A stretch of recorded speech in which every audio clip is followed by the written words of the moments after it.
I did it in the hospital one time. Yeah. I did a workout in the hospital. I didn't bribe anybody, but I told them what I was doing, and they closed the door and stayed out of my room for 45 minutes so that I could literally walk in circles in the room. The nurse that was in attendance thought I was nuts. I think that was one of the craziest things that I've done for 75 hours. Hello and welcome to Old Man Energy. I'm your host, Flint Anderson, and thank you for joining us on another adventure through my mind and my beautiful invisible co-host, Dez. Tonight, we are going to be talking about 75 Hard and fitness and nutrition and everything that goes along with it. First, we've put, I don't know, good God, how many hours over the years? What do you think, Des? Into 75 Hard since 2019, since the first time I did it. I don't know. How many times have you done it? Successfully once. Okay. How many times have you started it? 3 times. All right. I've completed it 4 times, completed Live Hard in 2019. I guess that's as good a place as any to start. No, 4 times. 4 times. Yeah. I said 4 times. No, You started it 4 times, completed it almost once, and then had to start over, and then finally completed it. Oh, yeah, you had that. And her false start was as of, she was on day 72 or 73, and forgot to take a picture of all the things. And for those of you who don't know what 75 Hard is, 75 Hard was started by Andy Frisella in, I think it was 2019. The challenge is very, very simple. It is 5 things. You have to work out twice a day. One of them has to be outside and 45 minutes each time, and they have to be separate workouts. You can't do an hour and a half back to back. There's been some crazy stories about people doing 75 Hard. I've got some crazy stories about doing 75 Hard over the years, just different things I've had to do. We had a few hurricanes come through. We had to do our workouts. Yeah. But every walk of the hurricane, the damn Bud Light poncho is all I could find. Yeah. I don't remember which hurricane that was, but that video is hilarious. I was like, today's outside workout brought to you by Bud Light's poncho. That was all I could find. It was ridiculous. Take a picture, one progress picture every day. Drink a gallon of water, follow a diet. You get to pick the diet. And you have to read 10 pages out of something besides a romance novel, meaning a self-help book, a biography, something where you're learning something from, not just filling your head full of fluff. So no alcohol. That's 75. Yes, no alcohol too. That goes along with the diet. You have to do each of those tasks with no breaks for 75 days. If you make a mistake, if you miss one, you start back at day 1, even if you're on day 74. It's not really a physical challenge. It's designed to teach you grit. It's designed to teach you persistence, discipline. It really helps with a lot of things. I started Memorial Day of 2019. I was hungover, and I'd already decided I was going to do it. We had spent the evening before, we were camping and drank a little bit too much, had some fun by the fire, but I told myself I was going to do it. We drank for like 5 days straight. Okay, yeah, we drank a lot before that. But I told myself before we went out there that I was going to do it, and that was the day I was going to start. I don't remember specifically why I picked that day. It would have been much easier if I'd picked the next day or day after we were already home from camping. But for whatever reason, I picked Memorial Day. And woke up. My lovely, delicate, feminine flower did not have a lot of faith in me that I was not only going to start the program, but that I was actually going to complete the program. Not because she didn't believe in me, just because I'd started a lot of stuff. And physical fitness was, except for when I was in my late 20s, was just the exact opposite of anything that I did. Literally anything I did. What do you think? Yeah, pretty much. So that was definitely a fair assessment. But anyway, got up. It was hot. It was probably 11 o'clock in the morning. It was hot as hell. And I was walking through the campground, walking along by the river. It was a beautiful walk, but I was miserable. Even I doubted myself, and I doubted myself for quite a while when I started the program, probably the first month at least, wondering what was going to happen. There's some documentation. It's on my Instagram story, but some documentation of the medical and the health issues that I had before that. So I was fighting those. Was not the healthiest of people, didn't know anything about nutrition. And honestly, at that point, I hadn't even purchased a first Phorm product or anything from Andy other than listen to his podcast, which was the MFCEO project at the time. That was it. That was all I'd done. But I knew I needed to change. I wasn't the healthiest fella. I drank too much, ate like crap. I mean, I checked all the boxes. I was overweight. It was all of this, but I was looking for a purpose. I was looking for something going on. I'm out of 7 kids. We only had, how many do we have left at home in 2019? 3, 4? I think we only had 3 at home at that point. Yeah, maybe 3. Yeah, I'm not sure why. I want to say 3 or 4, but at least half the load. So I was starting to feel a little bit of it, and then realizing that they were all in high school or about to be, and I was 4 years away from wondering what my purpose was going to be. And if you want to hear that particular story, go back and listen to episode 1 and 2, because that's where I spend a lot of time extrapolating on that. But this was really the catalyst for me, was doing something for myself. And I knew I needed to get in shape, and I knew that I needed to go back and do some different stuff. And I just need to make some different choices in life. And this seemed like a pretty good way to do it. So I decided that I was going to add a couple extra things. I decided that I was going to document the process on Instagram. And I couldn't tell you this day why I chose that. I didn't hardly use Instagram before that, just a little bit. But I started writing my thoughts down and my feelings and what was going on, how I felt at the end of the day, and posting my progress pictures. And that was a big thing for me, because if you go back and look, my first few 75 hard posts from the first time I did it, they're not pictures of me, they're memes.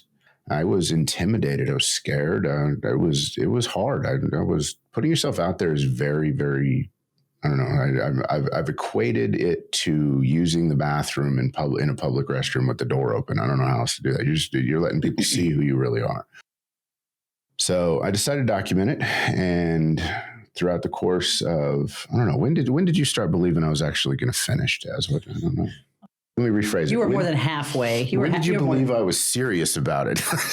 Let's go from there. Something happened. I can't remember what happened. Something happened where you could have just quit because you couldn't finish all the stuff. I can't remember what was going on. Was it when my mom flew in? Might have been when your mom flew in. I can't remember what it was, but I remember you did not go to bed till like 3, 4 o'clock in the morning, and so you could finish your outside workout. That might have been it. That was so when mom flew in. You were well over halfway. Yeah, I don't even remember what day that was, but I know that my second workout of the day was closer to my second workout or my first workout of the next day than it was the original day, because it was like 20 or 22 hours or something, and that was definitely a hard choice. Also, for those of you that are considering doing 75 hard, your day does not end until you go to bed. So for those of you that look for that convenient excuse, well, I work 12 or 13 hours a day, you know what? There's been some crazy stories about people doing 75 hard. I've got some crazy stories about doing 75 hard over the years, just different things I've had to do. We had a few hurricanes come through. We had to do our workouts. Yeah. But every walk in the hurricane, the damn Bud Light poncho is all I could find. Yeah. I don't remember which hurricane that was, but that video is hilarious. I was like, today's outside workout brought to you by Bud Light's poncho. That was all I could find. It was ridiculous. Disclaimer, I'm not encouraging anybody to go walk in a hurricane. I did some stupid shit, and it's okay for me, but don't go follow it like it's gospel advice. You do you. I did it in the hospital one time. Yeah. I did a workout in the hospital. I mean, I didn't bribe anybody, but I told them what I was doing, and they closed the door and stayed out of my room for 45 minutes so that I could literally walk in circles in the room so that I could finish my inside workout. Thank goodness I'd already done my outside workout. So the backstory was that he was having chest pains, and I made him go to the hospital, and they got him there and decided they were going to transfer him to another bigger hospital to do some scans.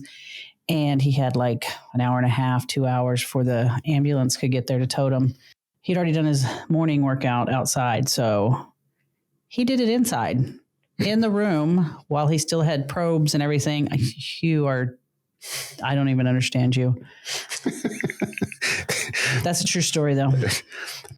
The nurse that was in attendance thought I was nuts, but at my request, unplugged me from the machines with the promise that what did you do? Did you sit outside the door? No, I went and got something to eat because you weren't going to have any food at the other place. That's right. So she went to get something to eat. They promised not to bother me until they came back, and then Dez actually opened the door when I was done.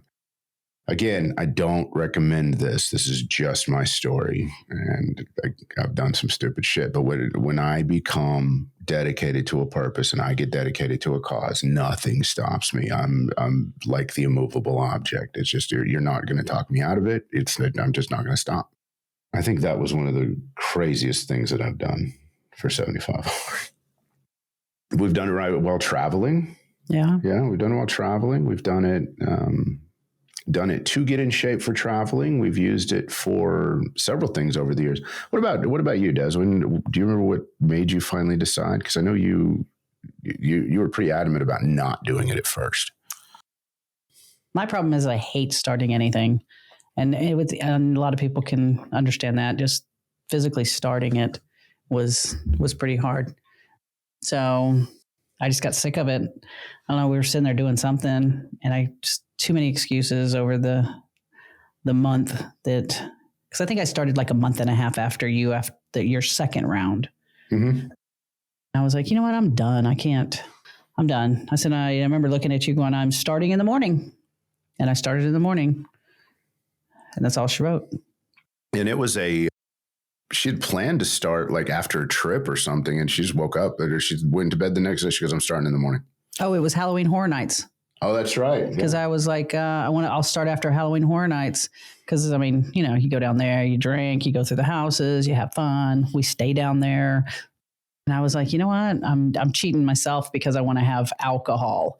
Because I could have did my workouts down there. I could eat correctly. And at that point, I was like, do I have a problem with alcohol? And I was like, absolutely not. And I think that's what the kicker was. So, was it because you decided you didn't have a problem or you needed to find out? I don't know, maybe a little bit of both. Because, I mean, we both were going down some very destructive paths. I remember thinking that if alcohol is the reason I'm not going to start making myself well and get in shape, I've got a bigger problem. Because that's the only thing that was holding me back. And I said, no. We got pictures of that. Do you remember that? Pictures of what? Of us at Halloween Horror Nights. So Ashton went with us and I wasn't drinking. Yeah. We had like a trip planned the following month for the Brew Fest at Jenny Springs. And I was not drinking then. That was when they brought all the breweries in and yeah. No, I remember that. I was done. I think I was in between phases. I don't think I was quite done with 75 hard. I think I was in the middle of Live Hard, but I was in between phases because I was able to enjoy the Brew Fest while we were out there. But even then, when your spouse is not drinking that much, you don't drink that much. And for us, we're going to talk about alcohol, and I think we're actually going to dedicate an entire episode to alcohol and how to deal with it and different things, different ramifications it can have on your life. But I'm going to touch base on this for us personally, for myself personally here. We have never been the couple that had to pour everything out for that level of discipline or self-control. And I think when Des got to the point where she was questioning whether that was actually a fact or not, I think that's really was a catalyst. And as you said, you wanted to know for sure. I never had an issue with it. And I've had some conversations with people over the years where they were like, oh, well, did you pour the whiskey and the scotch and the liquor out whenever you started 75 hard? I'm like, well, no, it just sat on the shelf. We weren't doing anything. We just weren't drinking it. So some people can't have that around, and there's nothing wrong with that. It's really designing your environment for success. And just because alcohol has a lot of stigma and a lot of addiction tied to it, it still doesn't mean that it's that level of a problem for everybody. But you know what? If you got to get rid of the stuff in the house, there's no difference between doing that and getting rid of all the Little Debbie snack cakes in the house so you don't eat them whenever you're tempted. It's just designing your environment or engineering your environment for success is all that is. So I don't want to spend too much time on that because I really want to focus on the consistency that 75 hard allows you to have. What was your biggest takeaway from 75 hard? I've got a ton of them. So before I start, I want to hear your answer. You start. I don't even know. Okay. I've got a ton of them. The biggest physical manifestation thing that happened, because I didn't lose a whole lot of weight the first 75 days. But when I started 75 hard the first time, I was taking 16 pills a day and 3 shots a week. Maintenance medication that the doctors just were determined I was never going to come off of. And I know you can't fully recover from it, but I'd just gone over a flare-up of gout and rheumatoid arthritis, and they didn't know what was wrong with me for almost a year. I was on a medication. They had to stop treating one to treat another. And it was a miserable time in my life. I was very emasculated and I was not in a good position. And the doctors told me when I was feeling better and I went back to him, I said, listen, when do I start getting off this medicine? And he goes, I don't think you understand. This was my rheumatologist. He goes, I don't think you understand. This is this is the way it's going to be. These are maintenance meds. You'll be on these, if not more, for the rest of your life. And I looked right at him. I was like, the fuck I am. And he didn't really have much to say after that. He kind of left the room. But I went to my regular doctor and he looked right at me and told me he didn't think I had the discipline to be able to get off the medications. It wasn't sustainable. It wasn't sustainable. So halfway through 75 hard, I came off 7 of the pills. I came off 7 of the pills. By the end of it, I was just on regular. I think I was on blood pressure and allergy pills by the end of it, and that was it. That was it. That was in 2019. I was in 2019. I haven't gone back. I used to add it up, and I stopped adding somewhere around like 9 or 10,000 pills. I was like, okay, this is no longer an effective example, although it might be more effective. So that was my physical takeaway from that is I really started feeling better. And because I was forcing myself to go through this program and exercise a lot, my rheumatoid arthritis was staying in check because I was moving my joints every day. And I like to lift weights, which I also knew from previous when I was younger in my early 20s or late 20s, I guess.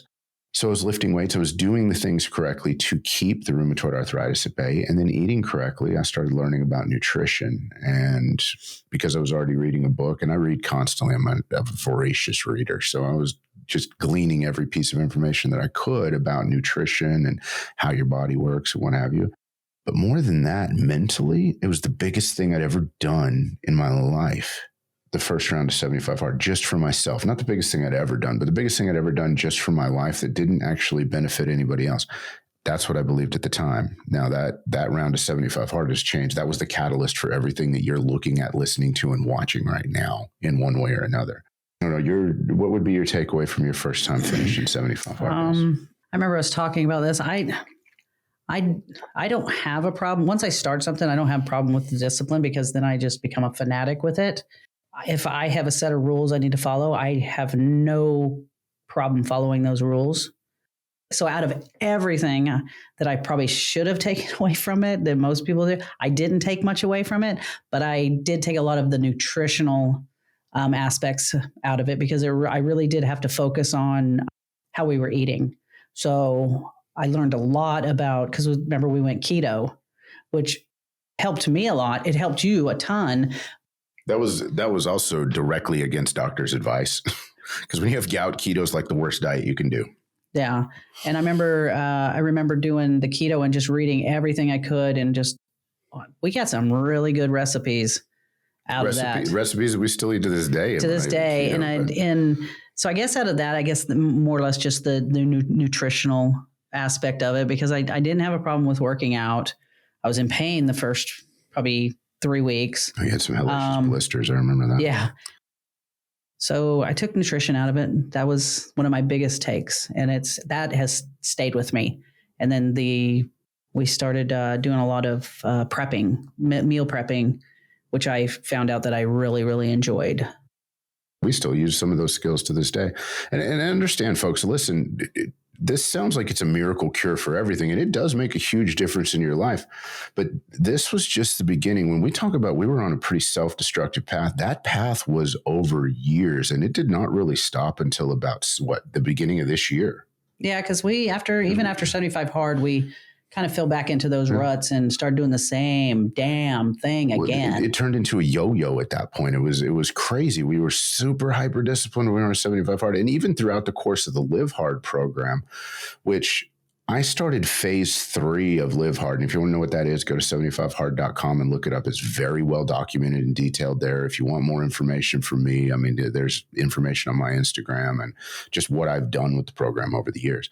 But I finished Live Hard once, and it was I started phase 3 right after the COVID lockdowns. I'm making a joke telling everybody that I knew every gas station attendant within 10 miles of the house, because one of the pieces of phase 3 is you got to go talk to a stranger. Well, everybody was locked in their house. The only people that went out were essential workers. So most of the essential workers I knew worked for me. So I had to go find new people to talk to. That was an interesting time, but I felt really good once that was finished. My takeaway from the whole year was that I learned that I could do things just simply because I chose to do them, and I didn't have to assign a greater purpose to it other than I just wanted to do it. Because a lot of times we fall into this justification of goals and dreams. And it's like, well, okay, I want this, and it's okay that I want this because it's going to do A, B, and C for this person or that person. It's a very people-pleasing attitude, and it's not healthy. To be a people-pleaser in life in general is just not healthy. If you're not taking care of yourself, you cannot take care of everybody else. And you're actually being more selfish by trying to be a people-pleaser than you are if you're just taking care of yourself, because you're just literally trying to manipulate people into liking you. And I was trying to do that my entire life just by attaching all these other things to my dreams and goals and being constantly disappointed and let down. But what I found out is that if I made a promise to myself and I kept it, I was the only one who was going to let me down if I didn't keep it. Much, much more power in doing things for yourself and choosing to do things for yourself than there is in choosing to do them for other people. I'm not talking about acts of kindness, and I'm not talking about being nice and helping other people. What I'm talking about is attaching other people to things that you want to do just for the simple fact of that makes you feel better. And I was the world's worst at that. I did that a lot. But we learned a lot about nutrition. We wouldn't drink when we were on the program. But then as soon as it was over, we kind of fall right back into those habits over and over again. I did it 4 times, successfully completed 75 hard 4 times with massive changes. Yeah. In my body, I got better at it each time. But what I realized is, and if you want to interject something here, Dez, when this story just from the outside, because what I realized during that last round is I started to do it a 5th time. And what I realized at the beginning of that, and that was in 2020, it was right after Thanksgiving last year. It was last year. I know exactly what you're talking about. And I started to do it a 5th time, and I realized that I was insanely good at checking boxes, and I was really bad at lifestyle. And I stopped. The thing is, I stopped doing 75 hard, but I didn't stop the exercise. And I was like, if this is going to be a lifestyle, then it is what it is. And it was easier for me to make the choice to do these 5 tasks for 75 days than it was just to live a healthy lifestyle one day at a time. The thought that went through my head, and this is what kept me on track and really helped me establish the lifestyle, is I don't have to do this forever. I just have to do it tomorrow and the next day and the next day. And that attitude helped me so much in looking at it from a macro level, operating at a micro level, but looking at it from a macro level, because I wanted the lifestyle that could be afforded. I wanted to feel as good as I felt on 75 hard all the time. Oh, man. I didn't, and to the point now, let me back up. I'm getting ahead of myself, but I wanted to feel that way all the time. And I didn't want to just do it whenever I was on 75 hard. So there's some real hard life choices. Like, okay, well, I got to quit eating like crap, or I got to start tracking. So I doubled down. I tracked my macros. I tracked my workouts harder than I was on 75 hard. I've got notebooks full of workouts. My first Phorm app for a year was completely slammed full of all of my food. I tracked everything. I didn't track greens, and I didn't track the calories in a piece of gum I chewed. I was not obsessive like that, but I tracked everything. I wanted to make sure that I was staying on track for my lifestyle. But what was more important is I got in my own head, because I was like, okay, there's going to be times where I'm going to make mistakes. There's going to be times where I'm going to want to have a drink. There's going to be times where I'm going to do things that are not necessarily healthy, or I'm not going to be able to. Maybe I didn't plan accordingly. Maybe a day just went freaking sideways. There's all kinds of things that happen. So I thought about it. I'm like, how am I going to plan for this? How am I going to figure this out? What helped me was, I said, okay, out of 365 days, if I have 10 days of vacation and 15 days that are just stupid, that I just, for whatever reason, I can't do anything.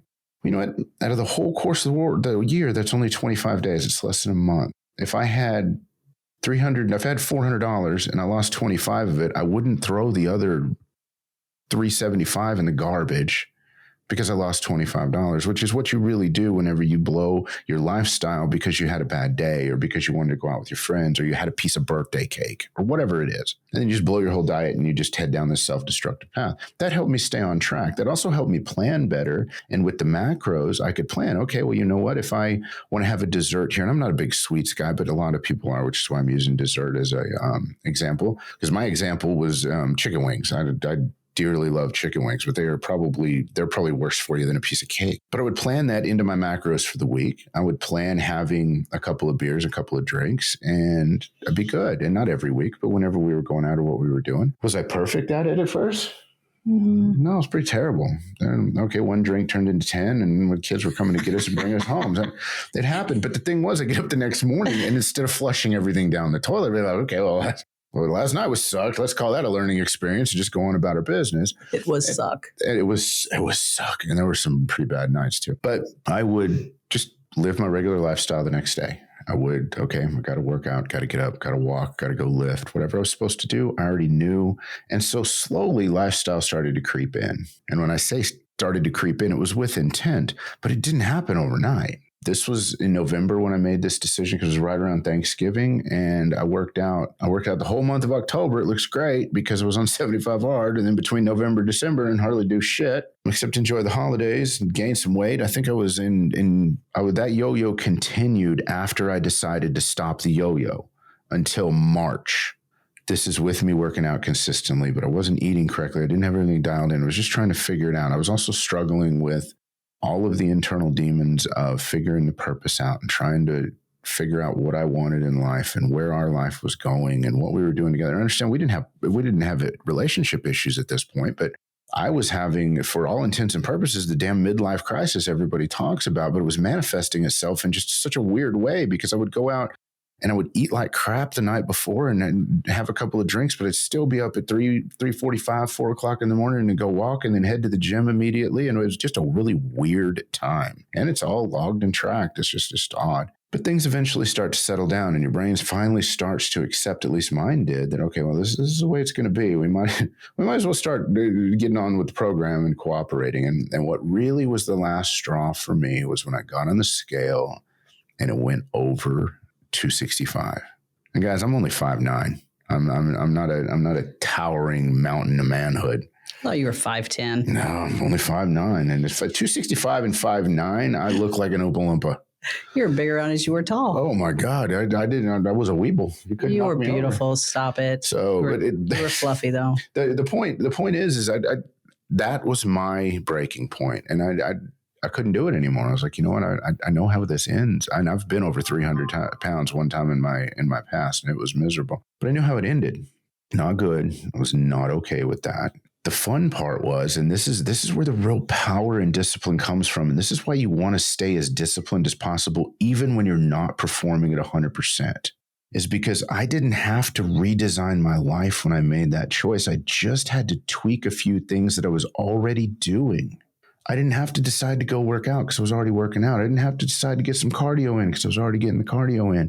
I had to be a little more disciplined about my food, but I was already tracking it, so that wasn't that hard. I did not drink as much because the alcohol was really killing my calorie count. Not because I was getting drunk all the time, but it was just, okay, I'd have a couple beers in the evening, I have a few on the weekends when I was working around the house. Normal life. So it cut some of that out, and I didn't cut it all out. I still haven't cut it all out. I still have a couple of glasses of whiskey every once in a while, a couple of glasses of scotch, have a couple of beers. But instead of 5 or 10 and then a case on the weekend or whatever, now it's 1 or 2, maybe 2 or 3. And I'm hyper conscious whenever I make those choices. And I dearly love German chocolate cake and carrot cake. I'm not a sweets guy, but those are really only the sweets that I eat. I can order a piece of carrot cake and I will cut a quarter of it off and I'll eat that. And then I'll do it the next day and I'll have a little more and I'll share it with somebody. And maybe I'll spread that one piece of carrot cake out over 3 or 4 days and it fits in my macros. And guess what? It's not a big deal. Then I'm not gaining weight. Same with the alcohol. Alcohol tracks a little different, but if you regulate it and you figure it in with your macros and you are conscious with a bigger goal towards what you want to do, I already had the lifestyle because I was already living that way, even to the point where some people ask me, man, you back on 75 hard? It's like, no, I'm just used to this. This is just what I do. So I didn't have to go, okay, I got to go learn. I got to change. I got to do this. I got to make some drastic changes. I tweaked 1 or 2 things and man, my weight loss chart, it looks like an avalanche going down the side of a mountain. And I haven't lost weight all that fast because as my nutrition increased, I was able to lift more weights. And there was some other stuff that we got right with the doctors. And I got off some more of that medicine and got on some medicine that I actually needed that helped just balance everything out. I mean, none of that would have happened if I hadn't established the lifestyle and started tracking everything, so that when I did go to the doctor, say, I want to come off this medicine, can you look at this? Tell me where I'm struggling this. And here's my blood work. They were able to look at it and go, okay, well, this is off. Some of your hormones are off. You need to fix this. And that's a whole nother topic. It's not one I have a problem talking about. It's not what I'm talking about today. We're talking about 75 hard. We're talking about the power of exercise and the transformational power that level of discipline gives you. So that's my story. And that's been since 2019. It was not instant. It was a massive yo-yo, even after I decided for it not to be, until it wasn't. And I think there's a post out there floating around somewhere. It says, sometimes I get on the scale and it says what I want it to, and sometimes it's broken. Broken a lot. The scale manufacturing industry is really flawed. They need some quality control because it does not work. And that sucker's still broken half the time. I just don't understand it. I like the fact that we move ours around on the floor thinking we're going to get a better reading because maybe the floor's messed up. The tiles are crooked. They're not. Yeah, the tiles are crooked. We bought a manual scale and that sucker was broken too. It was so broken. It was broken. Often it was broken in the exact same way that the other one was broken. It's funny the things you tell yourself, and I don't know. It's funny. It's just funny to me. How many of y'all got broken scales? Everybody. Every single one of them's broken at different times. If it doesn't tell us what we want to tell them. Hell, I went to the doctor today and they weighed me. I said, "This better be good," and she did it, and I was like, "It's broken." It's broken. Even the doctor's scales are broken. Oh, we're screwed. I know I made the excuse. Oh, I got all of my clothes on. As she's there in jogging shorts and a t-shirt. Yeah, I was. I must have close to 10 pounds of clothes on today. Let me take my rings and my tennis shoes off. Let me take my cell phone out of my pocket. Come on. Let me take a deep breath. You got some helium around here? Let's do everything we can. Hold my hair up. I'm going to hold my hands up in the air. And we've all done it, and we're adults. But, ultimately adults, we are still kids at heart, and we still want to believe in ourselves. And it's okay to be silly sometimes. And some of the stuff we do, guys, is really, really silly. I mean, I'll get on that scale 4 or 5 times in the morning. God, I don't even care about the scale. I don't. I care about the way I look now because I know I'm not going to lose that far. According to my watch and tracking and all that, and Dez, I'm super proud of Dez. She's lost well over 50 pounds since all of this happened. And guys, that's another testament too, because once you start getting yourself in shape and you start becoming the man that you need to be and that your wife wants to look at, if she hasn't really been doing what she needs to do and taking care of herself, she's going to most likely step up to the plate and get on board too, because she sees you doing it, because you know what, whether you like it or not, you're the leader. And when you start leading, you don't have to tell people to follow you. As a matter of fact, when you tell people that you're the leader, you are not really the leader. Leaders just lead. But that's beside the point. I don't really care about the scale. I've lost officially, 40 pounds, almost 38 pounds, probably lost closer to 50, but I put on a lot of muscle since then because nutrition. To a point where I quit tracking my food because now I know I have the discipline. It's like tracking your food initially is the training wheels. Well, we eat the same thing every single morning, and it gets boring, but so we eat the same thing every morning unless we're like traveling. Guys, I've been eating the same exact 3 meals for as long as I can remember. And then lunchtime, it's usually something from the night before that but it's healthy. And then dinner, if I'm cooking something or we're going to go somewhere, but we pretty much eat the same stuff over and over again, which is great because when we decide, hey, we're going to go somewhere else and we're going to go do something, it's phenomenal. Tastes very good. Yeah. It's like a treat, but it's still eating healthy, which is great. That's true. And we're not big substitute people when it comes to nutrition either. There are some of the keto recipes and there are some of the low calorie sweeteners that she'll still use when she cooks for us, but it's because we like the taste or the mouthfeel of them. Like I think it's erythritol, because when you eat it, your mouth feels cold. It's almost like peppermint. I don't know if it's I don't know which maybe one it xylitol, is. one of those two. But she uses one of them that has that mouthfeel to it, and she'll make icing out of a birthday cake or something like that, just out of that, not for the calorie wise, because again, I told you how I eat sweets, very, very small portions, but because I like the way it tastes or I like the way it goes. But we don't make substitute desserts. We don't make substitute this. We make so if there's something that we're really craving that we really want, one, we make sure that we've had enough protein for the day, because if you're craving sweets, you generally haven't had enough protein. And if we've eaten healthy that day, then we just build it into our macros and actually have what we're craving. Well, we don't beat ourselves up if we want to like have something like that. And I think that's half the issue, because once people start beating themselves up, they want to quit because then they feel like failures. I think that's where a lot of it comes in. If you want to just go have a bite of birthday cake, go have a bite of birthday cake. Just don't eat it every damn day, and don't eat the whole damn cake.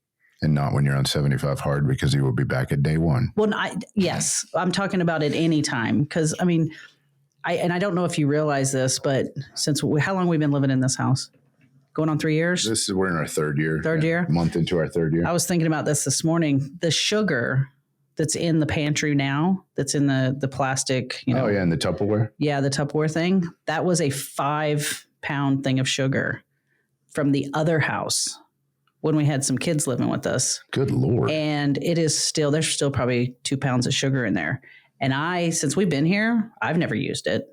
I think Kyle might have used it to make cinnamon toast for Grace. But I mean, that's the lifestyle we live. We're not sweet eaters. We don't really like sweets.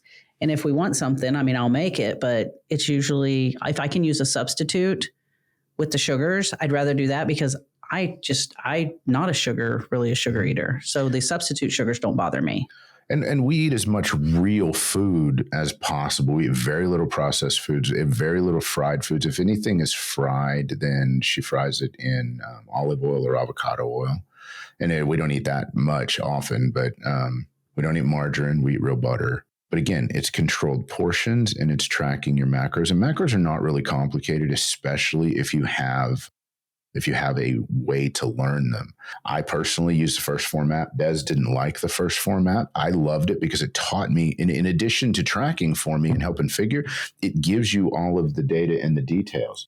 It gives you all the data and the details so that you can actually learn what's in things and what size portions are. And I used the app as a learning tool so I can glance at things now and tell how much they are or what they are. So eating clean is important. Satisfying your cravings is important, but you won't have as many cravings if you're eating healthy, satiating food. Then if you're really having a craving, it's just because you want it, and you're going to be satisfied with a lot less of it. The slab of carrot cake you get from Outback, and Outback Steakhouse has, in my opinion, one of the best carrot cakes out there. I like carrot cake. But that sucker's got to be at least 1,500 calories. That thing is a half a cake. It's too sweet for me. It's ridiculous. I mean, it covers a plate. 4 or 5 people could literally eat off that thing and still have icing left.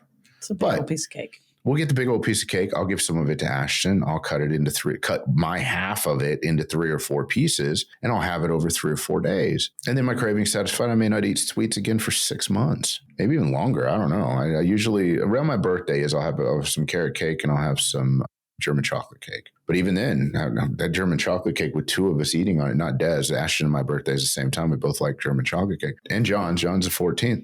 I guess it was 3 of us eating on it. That cake lasted almost 3 weeks. I don't think it lasted that long. I think it did because the boys forgot it was out there. No, that was the pina colada. That was a pina colada cake you made for poke cake that I made. Gotcha. So she'll make sweets for the kids, and we have a cabinet full of snacks for the grandkids. But again, if you're eating healthy, you're not tempted by that. But also pretending they don't exist is also the wrong answer. That doesn't help either. Not having a discussion about it is the wrong answer. Talking about it, and then you know what? Sometimes you're snacking because you're bored. So there's times when she'll look at me and she'll be like, "Are you do you really want that? Do you really need that? Are you sure you want that?" And sometimes there's been times I've been going for the sweets because I'm not perfect. Sure, I want to eat this whole slab of cake because I'm weak, or I'm gonna do all of this pudding or whatever it is. But then it's just as often I might be flipping pickled herring out of refrigerator and eating some weird stuff too, because it's just a flavor craving at that point. I like are they the First Phorm beef sticks?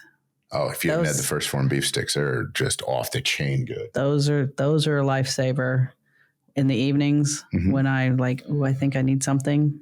They're good. I need to order some more of those, by the way. The jalapeno ones are by far the best. And understand this is I do have First Phorm affiliate links. I am a First Phorm legionnaire. So if you want to order this stuff, awesome. This is not a First Phorm ad. We're just talking about what we eat, folks. What we like. This is what we eat. We like the Quest cookies if we want to snack, especially for if we're walking or hiking or something. We throw those in our bag. I like the level 1 bars, but man, I feel like I'm getting away with something when I'm eating a level 1 bar. I feel like I'm eating like a legit candy bar. Those are too sweet for me. I can finish one, but I'll usually eat half of it and eat the other half later because they're so sweet. They handle and they're healthy. Their macros are on point, but they just taste amazing. It's like that's why I'm glad the beef sticks came out. They're definitely much easier to snack on those. And you can throw them in your backpack when you're hiking too, which is kind of cool. I like the savory more than anything.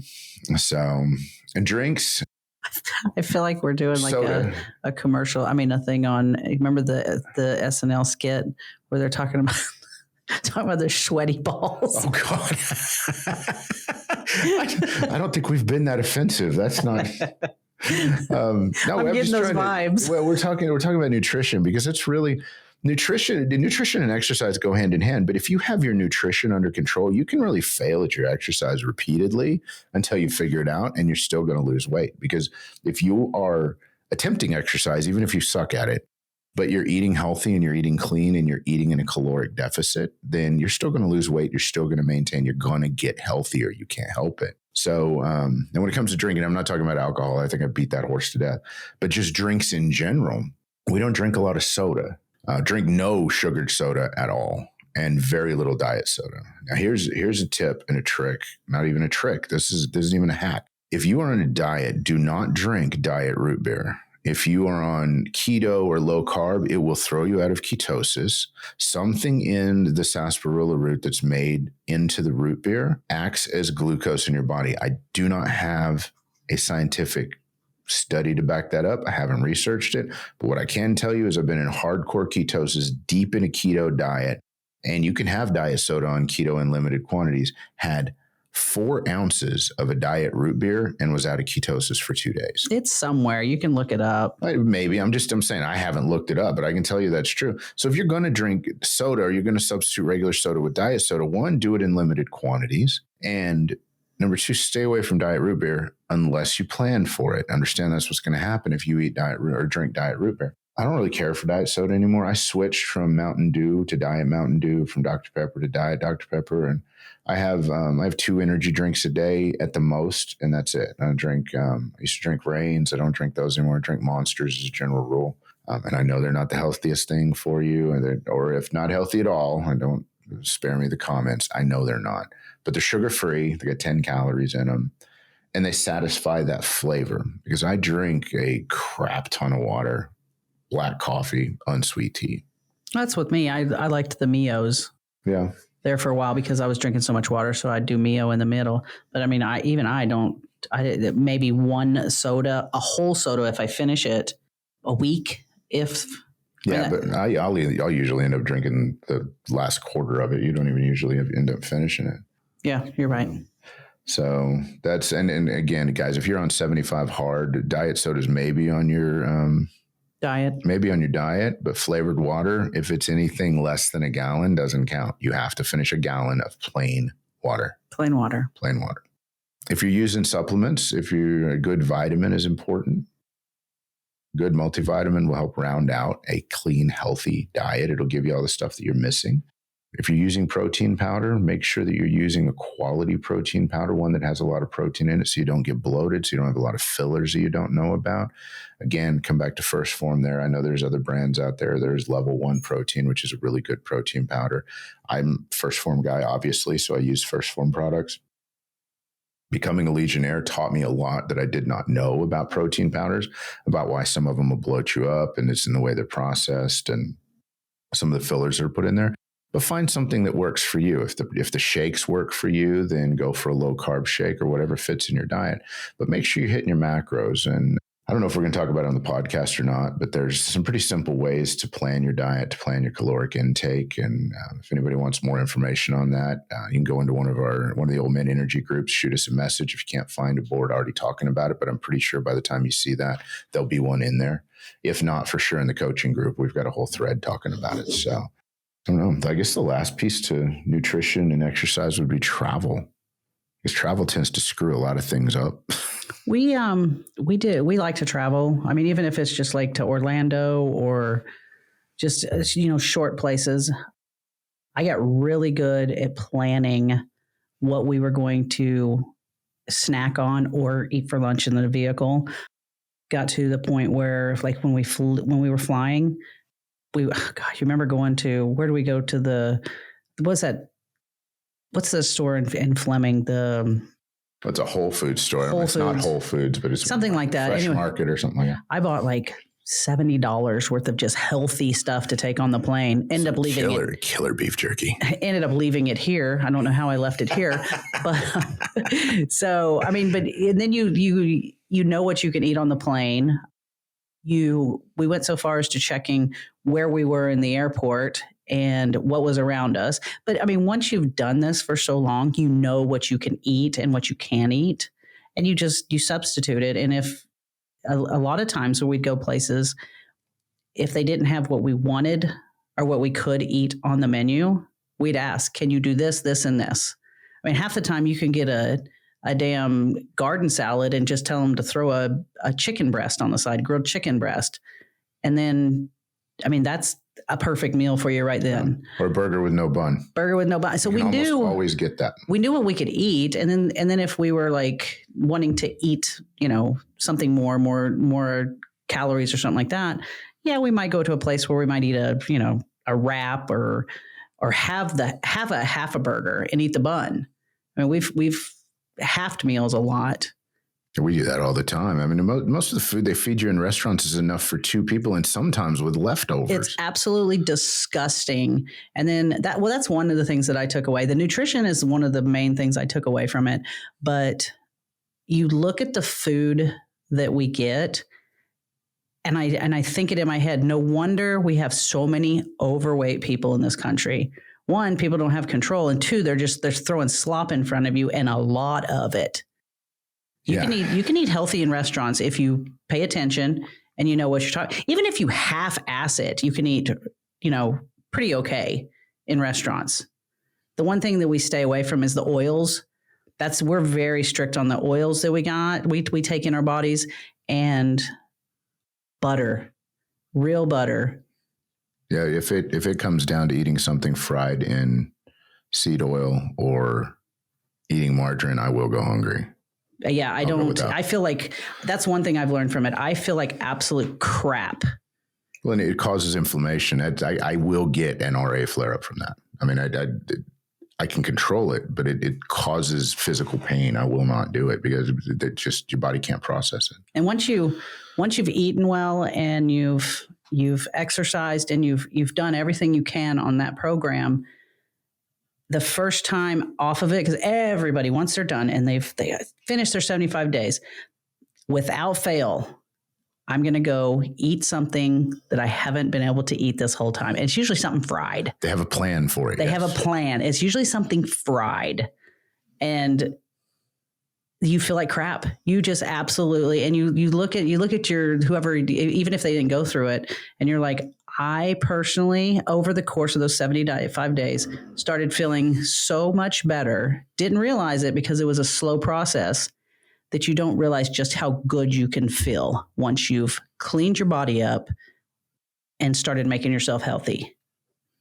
Absolutely. Absolutely. And guys, we're going to wrap up on this because we're about out of time. So listen, we're going to put the links in the show notes for this. We're going to put the links to 75hard.com. And my shout out to Andy Frisella and this program. And everybody that knows me knows what this program did for me, but this program changed my life, and it very possibly saved my life because I was not well. And this helped me run down a path not only to physical wellness, but mental wellness. So if you have not done 75 hard, I'm going to encourage you to go look at it and do not pay attention to the bullshit that's out there, because there's a lot of haters. And without exception, nobody that I've seen that's finished 75 hard has anything bad to say about the program. Absolutely not. Everything out there is just from people that either didn't start it or just like tearing shit down. Or couldn't finish it themselves. Or they failed and they just couldn't do it.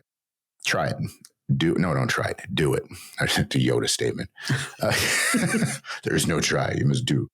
Do 75 hard. See what happens, because you will get things out of it that you cannot expect. If you want more about my journey, then I'm sure we'll talk more about the podcast, but also go to my Instagram, go to my personal Instagram, not the Old Man Energy Instagram, and just scroll back to 2019, to Memorial Day 2019, and you can read every day the struggles that I had. And in the whole Live Hard program, to be honest with you, that whole year I documented when I was on the program.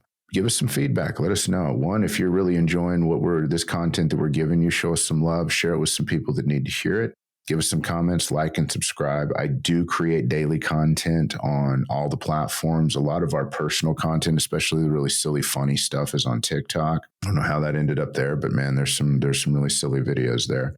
But yeah, go follow us, subscribe, give us some interaction. Let us know what you think. Heck, let us know if you don't like it. I don't care. And if there's something you guys want to hear us talk about, or you want some insight into our relationship, or maybe some holes that we could fill in for you, man, send us a message. The information's there, and we'll definitely throw it into an episode, or maybe do a short on it if the topic's compelling enough. Love y'all. Peace.